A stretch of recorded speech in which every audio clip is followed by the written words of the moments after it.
Hi guys, இன்றைக்கி யாரை பற்றி பார்க்க போகிறோன்னா உதயகிரன். இவர் தெலுங்கில் மாதவன் மாதிரி வந்துக்கிட்டு இருந்த ஒரு ஹீரோ.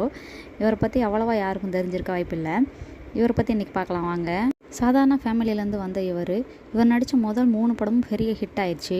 இவர் வளர்ச்சி பிடிக்காத தெலுங்கு இண்டஸ்ட்ரியில் உள்ள 4 பெரிய ஃபேமிலி இவரை எப்படியாவது கீழே தள்ளணும்னு நினைக்கிறாங்க.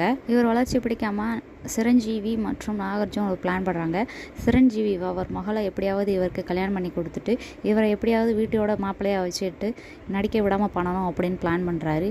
இவர் நடித்து மேலே முன்னேறிட்டால் நம்மளோட பசங்களுக்கு எங்கேயும் வாய்ப்பு கிடைக்காதோ அப்படின்னு நினச்சி பயந்து இந்த ஒரு பிளானை போடுறாங்க.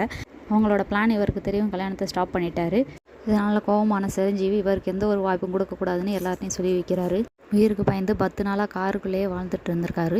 10 நாள் கழித்து அவர் வீட்டுக்கு வந்துட்டு அவராக சூசைட் பண்ணி இறந்துட்டார். அவராக சூசைட் பண்ணாரா இல்லை இது கொலையான்றது யாருக்கும் இன்னும் தெரியலை.